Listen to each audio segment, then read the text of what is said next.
आज मैं बात करूंगी मेरे ग्रुप के एक मेंबर हैं मिस्टर संयम शर्मा, और आज मैं उनका पोर्टफोलियो रिव्यू करने जा रही हूँ। किसी भी तरह की शेयर में किसी भी तरह की कोई भी बाइंग और सेलिंग रिकमेंडेशंस नहीं है। मैं सिर्फ और सिर्फ जो मुझे इनका पोर्टफोलियो देख के प्रेजेंट की कंडीशंस के हिसाब से जो लगता है, मैं सिर्फ और सिर्फ वो बता रही हूँ। इनके पास इस वक्त ऑलमोस्ट 15 कंपनीज का पोर्टफोलियो है। अच्छी बात है, लेकिन क्योंकि अभी आपका ये स्टार्टिंग टाइम है, अभी आपने बिल्कुल शेयर मार्केट में स्टार्ट ही किया है, तो मेरी तरफ से आपको पहला सजेशन तो ये, किसी भी तरह की बाइंग सेलिंग रिकमेंडेशंस नहीं दे रही हूँ, केवल सजेशन दे रही हूँ कि पहला सजेशन तो ये, क्योंकि आप बहुत ही नए हैं और आपके पास अभी कैपिटल छोटा है लगाने के लिए शेयर मार्केट में, तो कोशिश कीजिए आप जितना कम से कम कंपनीज का पोर्टफोलियो रख सकते हैं। कम से कम मतलब 2-3 पे नहीं आना, लेकिन आपको अपने आप को 10 कंपनीज तक लिमिटेड रखना होगा और कोशिश कीजिए कि उन 10 कंपनीज में ही कब बेहतर से बेहतर अपॉर्चुनिटी बन रही है, कब प्रॉफिट बुकिंग बन रही है, कब एवरेजिंग बन रही है। कंपैरेटिव बहुत ज्यादा बड़े पोर्टफोलियो के छोटे पोर्टफोलियोज थोड़ा मैनेज करने में इजी होते हैं, क्योंकि पोर्टफोलियो में सिर्फ शेयर खरीद लेने से ही प्रॉफिट्स नहीं बनते। उन शेयर्स के बारे में प्रॉपर ट्रैक भी रखना पड़ता है, कब किस शेयर में प्रॉफिट बुकिंग करनी है, कब किस शेयर में एवरेजिंग करनी है, कब किस शेयर में क्वांटिटी ऐड करनी है। ये सारी चीजें आप तभी कर पाओगे जब आपके पास नंबर ऑफ शेयर्स कम होंगे। तो सबसे पहला काम तो आपको ये करना है कि आपके ये जो 15 शेयर्स हैं, इन 15 शेयर्स का जो भी मतलब आपका भी जैसे 2 लाख का पोर्टफोलियो है, तो आप कोशिश कीजिए कि नंबर ऑफ शेयर्स आप इन 15 की जगह मैक्स टू मैक्स आप 10 कीजिए। मतलब 10 से ज्यादा का पोर्टफोलियो अगर आप रखने की कोशिश करेंगे, क्योंकि आपका अभी अमाउंट बहुत छोटा सा है। हाँ, आप जिस दिन आपका पोर्टफोलियो 50 लाख का हो जाए, उस दिन आप थोड़ा सा नंबर्स इनका बढ़ा सकते हैं, लेकिन और आपका एक्सपीरियंस बहुत ज्यादा हो जाए, तब आप नंबर ऑफ शेयर्स बढ़ा सकते हैं। तब आपके लिए इजी हो जाएगा एसेट को अलोकेट करना, कंपनीज को ट्रैक करना, क्योंकि 7-8-10 सालों में आपके पास एक अच्छा नॉलेज बेस भी होगा, आपको मार्केट की अच्छी समझ भी हो जाएगी और आपके पास कैपिटल भी बड़ा होगा। तब आप इन 10 नंबर ऑफ जो 10 कंपनीज है इनको बढ़ा सकते हैं। लेकिन क्योंकि इतने छोटे कैपिटल के साथ, तो आप कोशिश कीजिए कम 1 बाय 1 मैं आपकी कंपनीज लेना स्टार्ट करती हूँ। आप उन पे अकॉर्डिंगली, मतलब अगर ये कंपनीज मेरे पास होती तो मैं उस पे जो डिसीजन लेती वो मैं आपको बताने जा रही हूँ।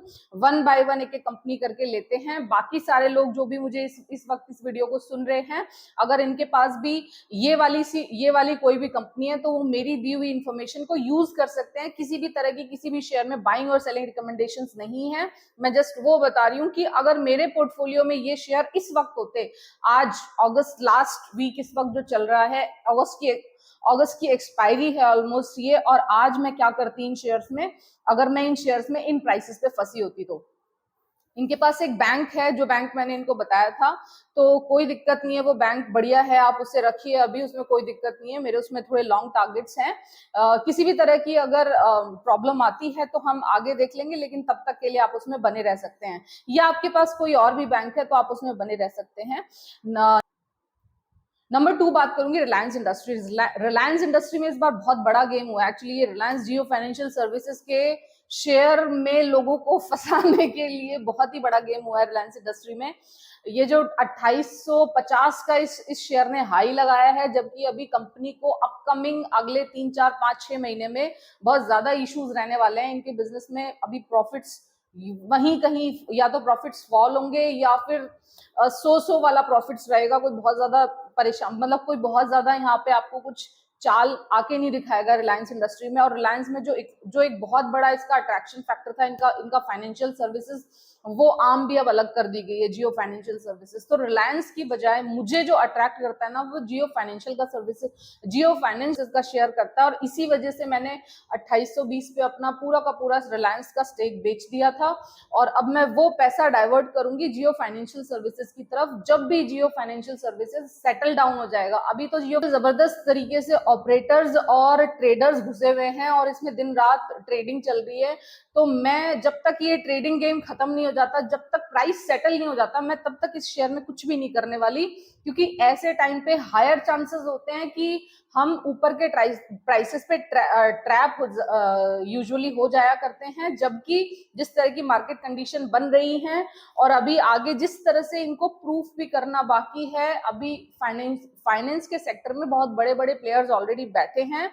रिलायंस बिल्कुल बहुत अच्छा विन करेगा, लॉन्ग टर्म के लिए बहुत अच्छा है जियो फाइनेंशियल सर्विसेज, लेकिन अभी तुरंत 15-20 दिन, एक महीना रिलायंस जियो फाइनेंशियल का शेयर पेन दे सकता है। यहाँ पे प्रॉफिट बुकिंग चल रही है, जितनी गंदी तरीके से इसको पंप करके 260 तक की बात कही गई थी, मुझे मतलब पहले से लग रहा था, इसके लॉन्च से पहले लग रहा था कि यहाँ तो बहुत बड़ा गेम होने वाला है। इसी वजह से मैंने रिलायंस जियो फाइनेंशियल के शेयर को अभी तक कुछ भी कहीं भी ट्रेड करने की कोशिश नहीं की, ना तो बाय ना तो सेल। नेक्स्ट मैं बात करूंगी, तो हाँ मैं ये बता दूं मैं रिलायंस इंडस्ट्री के साथ क्या करना है। रिलायंस इंडस्ट्री अभी तो थोड़ा नेगेटिव में रहेगी, मैं लगातार अपने न्यूज सेक्शन में बताते भी आ रही हूँ। अभी कुछ दिन पहले की ही मैंने न्यूज में कवर किया भी था, इनका एक 12 या 15 रुपए का कितने का डिविडेंड गया था, वो एक लास्ट चांस था रिलायंस इंडस्ट्री के शेयर से निकलने का। मुझे लगता है उस वक्त 2550 के आसपास का रिलायंस इंडस्ट्री ने हाई दिया था, और अब हो सकता है किसी तरह की पॉजिटिविटी क्रिएट हो मार्केट में किसी भी वजह से, तो रिलायंस इंडस्ट्री एक बार अगले 1 से 1.5 महीने में हो सकता है 2400-2500 के लेवल्स पे फिर से आपको निकलने का मौका दे।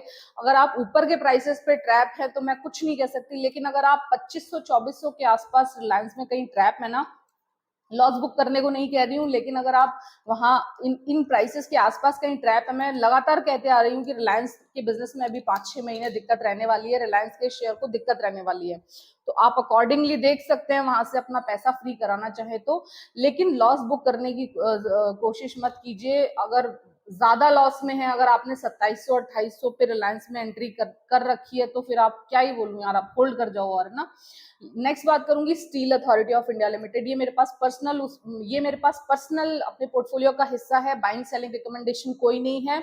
लेकिन अगर एक चीज बता दूं, सितंबर में स्टील के प्राइसेस रिवाइज होने की बात चल रही है और कोकिंग कोल के दाम भी बहुत कम हो गए हैं, तो ऐसे में steel authority of India limited अगर 80 का सपोर्ट लेवल मेंटेन करता है इस नेगेटिव मार्केट में, तो सेल का शेयर एवरेजिंग की बहुत अच्छी अपॉर्चुनिटी देगा। जो लोग भी 120, 125, 130 पे यहाँ पे ट्रैप्ड है, बहुत सारे लोगों का पोर्टफोलियो मेरे पास आ रखा है, बहुत सारे लोग इसमें 128, 120 पे भी ट्रैप्ड हो रखे हैं, तो ऐसे लोगों को मैं बताऊंगी कि वो अगर ये 80 का सपोर्ट लेवल मेंटेन करके चलता है, मुझे लगता है कि कर लेगा शायद, तो वो यहाँ पे steel authority of India limited में एवरेजिंग कर सकते हैं, क्योंकि अब मुझे लगता है कि सेल और कम से कम स्टील कंपनीज के शेयर्स में आगे आने वाले 5-6 महीने में तेजी हो सकती है, मुझे ऐसा फील होता है। नेक्स्ट बात करूंगी टाटा पावर जिसके पास भी है, अगर किसी ने हाई पे लिया है तो हाई पे इन्होंने शायद 223 में लिया हुआ है, तो टाटा पावर को यही बोलूंगी, आप इस कंपनी को लेके थोड़ा लॉन्ग टर्म का व्यू रखिए, ये आपको प्रॉफिट जरूर देगी। आपने शायद 223 पे लिया हुआ है, तो अगर हो सके तो आप इसमें लॉन्ग टर्म वाला जो पैसा आपको लगाना है, मैंने अभी लास्ट अपनी एक वीडियो में बताया था कि आपका इस वक्त जिसके पास भी जो भी पैसा है ना, उसको 3 पार्ट्स में डिवाइड करना है।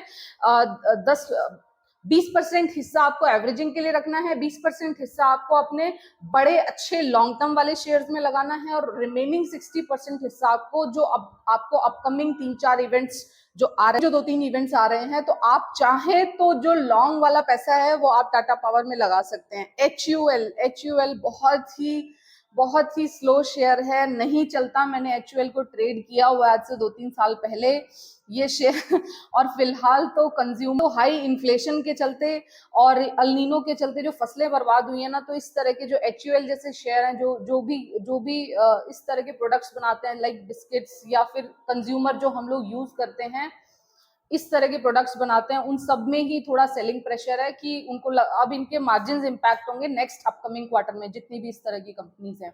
HUL हुआ, ITC हुआ, ब्रिटानिया हुआ, मैं लगातार न्यूज सेक्शन में ये चीजें कवर कर रही हूँ कि किन किन सेक्टर्स को दिक्कत रह सकती है, तो HUL भी उसमें है। तो ये जो अपकमिंग क्वार्टर आएगा, सितंबर क्वार्टर के रिजल्ट्स आएंगे, मुझे लगता है कि सितंबर क्वार्टर के रिजल्ट्स में HUL के रिजल्ट्स उतने अच्छे नहीं आएंगे, शायद मार्जिन इंपैक्ट रहेगा। तो ये शेयर भी मतलब जैसे कहते हैं ना कि थोड़ा बहुत भी अगर आपको जंप दे और आपको ज्यादा नुकसान ना हो रहा हो, तो इस वक्त रिलायंस और HUL बहुत अच्छी कंपनी होने के बावजूद अभी इनमें 5-6 महीने इन शेयर्स में मुझे कुछ खास उम्मीद लगती नहीं है। अगर मैं इन शेयर्स में इन्वेस्टेड होती तो मैं यहाँ से, और अगर मुझे कहीं लॉस ना हो रखा होता तो मैं यहाँ से निकलने की कोशिश करती बजाय कि यहाँ पे बने रहने के। नेक्स्ट बात करूंगी इन्फोसिस। 1426 पे आपने इन्फोसिस में एंट्री की है। मैं लगातार अपने चैनल खोला ना, उस दिन से मैं IT सेक्टर में बाइंग करने के लिए मना कर रही हूँ, और आईटी भी खास करके TCS, Infosys, Wipro, HCL tech, ये 4-5 कंपनीज में मैं लगातार बोल रही हूँ कि इनमें अभी दिक्कत रहने वाली है। इनके बिजनेसेस बहुत ज्यादा सफर किए हैं, बहुत बड़ी बड़ी वर्क फोर्स है जिसको सैलरी देनी पड़ती है, तो इसके चलते अभी इनके मार्जिन ही नहीं आएंगे, और जब तक किसी भी बिजनेस में मार्जिन नहीं आते, प्रॉफिट्स नहीं आते, तब तक उस कंपनी का चलना मुश्किल है। तो रिलायंस, HUL और इन्फोसिस अगले 6 महीने में मुझे लगता है इनके प्राइसेस यहीं कहीं 20-50 रुपए ऊपर नीचे झूलते रहेंगे, और इन्फोसिस तो एनी हाउ फिर भी 1300 रुपए मेंटेन कर सकता है, बट मुझे ऐसा लगता है कि HUL और रिलायंस ये तो शायद नेक्स्ट क्वार्टर के रिजल्ट्स के आसपास ये आपको और पेन दे सकते हैं। मुझे थोड़ा मुश्किल लगता है कि रिलायंस इंडस्ट्रीज 2200 का सपोर्ट अब मेंटेन करे, थोड़ा मुश्किल लगता है मुझे। नेक्स्ट में बात करूंगी आपके पास IOC है। इस वक्त किसी भी ऑयल मार्केटिंग कंपनी में एवरेजिंग करके चला जा सकता है, मुझे ऐसा लगता है। मेरे पास पर्सनली BPCL है, और BPCL में मैंने 250 रुपए पे फिर से एवरेजिंग की है। मैं लगातार इसमें बायर बनी हुई हूँ। मैंने इस पे BPCL में बाइंग की है, फिर 330 पे बाइंग की है, 340 पे बाइंग की है, फिर अभी 350 पे बाइंग की है। ये काफी ऊपर जाके भी आया था, लेकिन OMCs के साथ यही दिक्कत है, और इसी वजह से मैं OMCs में अब किसी को भी लॉन्ग टर्म बने रहने के लिए सजेस्ट नहीं करती। आप अगर इस वक्त ज्यादातर ऑयल मार्केटिंग कंपनीज के शेयर ट्रेडर्स के फेवरेट बन चुके हैं, और वही इनमें होता भी है। ये इतना गंदी तरीके से इम्पैक्ट होता है न्यूज बेसिस उससे। तो इस वक्त तो जो टाइम है ना, मुझे ऐसा लगता है कि अगर आप ऊपर के प्राइसेस पे ट्रैप हैं, IOC, BPCL, HPCL, तो वहां पे एवरेजिंग करके चला जा सकता है। तो आपके एवरेजिंग के शेयर्स हो गए steel authority of India limited और IOC, ये 2 शेयर आपके एवरेजिंग के शेयर हो गए हैं। इसी के साथ अगर आपको जैसे ही हल्का सा जंप मिलता है, आप इन्फोसिस, HUL और रिलायंस से बाहर आने की कोशिश करेंगे। आप अपने बैंक में अभी थोड़ा बने रहेंगे लॉन्ग। और नेक्स्ट बात करूंगी कोटक बैंक। कोटक बैंक बहुत बड़ा बैंक है। मतलब अगर किसी को प्राइवेट बैंक्स लेना भी है ना, तो ICICI, एक्सिस और इंडसइंड बैंक, या ये यहाँ तक मुझे ठीक लगते हैं लेने के हिसाब से। लेकिन कोटक बैंक, HDFC बैंक, मुझे बहुत ही ज्यादा ऐसा लगता है कि इनमें कुछ खास चाल नहीं आने वाली। कोई बहुत मतलब ठीक है, मैंने ट्रेड किया है HDFC बैंक को, मैंने ट्रेड किया है, ये यहीं बने रहेंगे, ये आपको नुकसान नहीं कराएंगे, बट इनकी चाल बहुत धीमी है। आप इरिटेट हो सकते हो, आप फ्रस्ट्रेट हो सकते हो।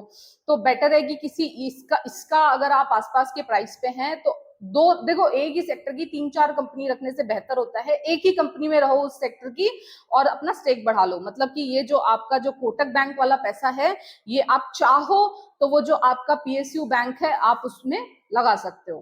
ठीक है, नेक्स्ट मैं बात करूंगी डी मार्ट में इस वक्त जो भी ट्रैप हुए हैं ना, हाई बोल रही हूँ कि वो बहुत लंबा फंसे हैं इस वक्त। डी मार्ट का शेयर जो चलना था, जो यहाँ होना था ना, वो हो चुका। अब तो यहाँ सिर्फ और सिर्फ ऑपरेटर गेम चलेगा अगले कम से कम 1 साल। डी मार्ट का शेयर 300 मतलब 3500 से 4000, 4200, 4300 इसी रेंज के आसपास घूमता रहेगा। इसमें कुछ भी नहीं होने वाला। मैं न्यूज सेक्शन में लगातार कवर करते रहती हूँ। जब तक ये अपने बिजनेस मॉडल में चेंज नहीं करेंगे, जब तक ये होम डिलीवरी शुरू नहीं करेंगे, तब तक ये रिलायंस रिटेल और टाटा कंज्यूमर्स के बराबर नहीं आ पाएंगे। टाटा कंज्यूमर्स मतलब बिग बास्केट के बराबर नहीं आ पाएंगे, है ना। और भी बहुत सारी ऐसी कंपनीज हैं जो होम डिलीवरी कर रही हैं सब तरह के सामान की, ग्रोसरी की। तो डीमार्ट जब तक ग्रोसरी की होम डिलीवरी करना शुरू नहीं करेगा ना, तो मुझे अब इनके बिजनेस में कोई बहुत ज्यादा अट्रैक्शन नहीं लगता। और ऑलरेडी शेयर 4000 के आसपास का है।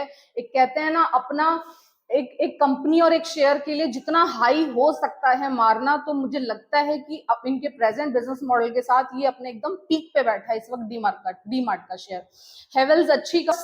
हेवेल्स कंपनी ठीक ठाक है, कंपनी में कोई दिक्कत नहीं है। इलेक्ट्रिकल इक्विपमेंट बनाती है कंपनी और ट्रांसमिशन लाइन, मतलब बहुत सारा इस तरह का ही कुछ कुछ काम है इस कंपनी का। लेकिन प्रॉब्लम ये है कि अभी ये शेयर एक रैली देने के बाद में एक कंसोलिडेशन फेज में है, और कंसोलिडेशन फेज कितना लॉन्ग चलेगा ये थोड़ा मुश्किल होता है। ये सेक्टर की, देखो मैंने कभी इस सेक्टर को ट्रेड नहीं किया तो मुझे कुछ ज्यादा पता नहीं है। कंपनी अच्छी है, कंपनी मार्केट लीडर है, लेकिन मुझे बहुत ज्यादा होप नहीं लगती, और वो भी एक बड़ी रैली के बाद में। तो आपने ले रखा है तो मुझे नहीं पता इसमें आपको क्या करना चाहिए, रखना चाहिए कि नहीं रखना चाहिए, लेकिन देख लीजिए आपको क्या करना है। नेक्स्ट बात करूंगी दीपक फर्टिलाइजर। दीपक फर्टिलाइजर इस वक्त जितना भी केमिकल और फर्टिलाइजर है ना, थोड़ा दिक्कत रह सकती है। अगले 2-3 महीने में हो सकता है ये अच्छी एवरेजिंग की अपॉर्चुनिटी दे, अभी हो सकता है थोड़ा और नीचे जाए। सितंबर रिजल्ट्स भी इनके थोड़े सो रह सकते हैं, और अगर ये थोड़ा करेक्शन पे मिलती हैं तो इनमें कोशिश कीजिए, मतलब आई होप आप यहाँ पे ऊपर के प्राइसेस पे कहीं ट्रैप ना हो। तो 1-2 महीने बाद अगर अच्छी अपॉर्चुनिटी देता है दीपक फर्टिलाइजर तो इसमें एवरेजिंग करने की कोशिश करना। बाकी थोड़ा सा बस सो है अभी थोड़ा टाइम ना फर्टिलाइजर्स के लिए। आईईएक्स का मैं नेक्स्ट बात करूंगी। आईईएक्स, इसमें फैसला आने वाला है, थोड़ा सा वेट कीजिए, देखते हैं। मेरे पास भी है आईईएक्स में वैसे लगातार मैंने 2-3 बार मैंने लगातार 2-3 बार इसमें एवरेजिंग करके मेरा बाइंग प्राइस काफी नीचे आ चुका है इस वक्त। और अब आगे इसमें क्या करना है, मैं एक बार उस डिसीजन का वेट कर रही हूँ। गवर्नमेंट का एक डिसीजन आने वाला आईईएक्स के शेयर पे, मैं अपने न्यूज सेक्शन में लगातार बताते रहती हूँ, अगर आप वो सुनते हैं तो आपको पता होगा। तो फाइनली आपका पोर्टफोलियो देखने के बाद अगर ये पोर्टफोलियो मेरा होता तो मैं इसमें क्या डिसीजन लेती। मैं आपको किसी भी तरह की रिकमेंडेशंस नहीं दे रही हूँ, मैं जस्ट ये बता रही हूँ कि मेरा एक्शन क्या होता है इसमें अगर ये पोर्टफोलियो मेरा होता और आज अगस्त की एक्सपायरी के ऊपर।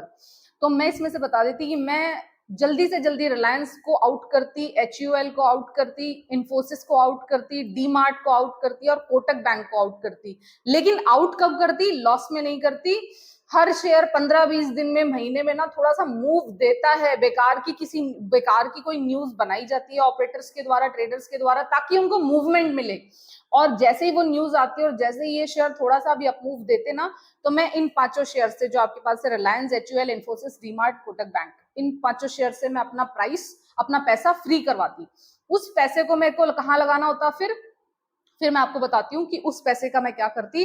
देखो अभी फिलहाल जो मैंने अभी 2-3 दिन पहले वीडियो बनाया हुआ है कि अगर आपको G20, आईसीसी वर्ल्ड कप और इन सारे आगे जितने भी अपकमिंग इवेंट्स हैं इंडिया में, उन सबका फायदा लेना है, तो आपको अपना पोर्टफोलियो किस तरह से डिजाइन करना चाहिए, किस तरह से आपको अपने पोर्टफोलियो का अलोकेशन करना चाहिए। अगर आपने वो मेरा वीडियो नहीं देखा है तो आप वो वीडियो जाके थोड़ा सा रेफरेंस ले सकते हैं। उसमें मैंने बताया हुआ है कि अब आपको आगे जो आपको लॉन्ग टर्म के लिए इन्वेस्टमेंट करना है, आपको 20% पैसा उसमें देना है, 20% पैसा आपको एवरेजिंग में देना है, और रिमेनिंग 60% पैसा आपको उन कंपनीज में लगाना है जिनमें आगे 3-4 महीने अच्छी अपॉर्चुनिटीज बन रही हैं। और आगे 3-4 महीने अच्छी अपॉर्चुनिटीज कहाँ बन रही हैं वो मैंने उस वीडियो में बहुत अच्छे से बताया हुआ है।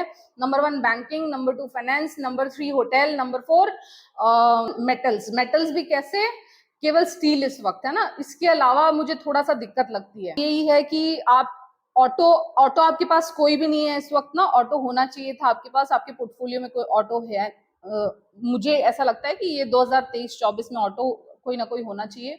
जिनके पास भी ऑटो था उन्होंने ऑटो की रैली का मजा लिया होगा, और ऑटो की रैली भी थोड़ा और चलेगी। लेकिन ये ऑटो की बजाय अब अगर किसी को फ्रेश एंट्री करनी है तो वो ऑटो की बजाय, जिनके पास ऑटो है वो बने रह सकते हैं, लेकिन जिनको फ्रेश एंट्री करनी है उनको ऑटो पार्ट्स में एंट्री करनी चाहिए, क्योंकि ऑटो पार्ट्स अब सब तरफ से टारगेट करेगा। वो कमर्शियल व्हीकल को भी टारगेट, वहां पे कमर्शियल व्हीकल में भी उनका सामान जाना है, ईवी में भी उनका सामान जाना है, और बड़े ऑटोज तो उनका सामान लेंगे ही लेंगे।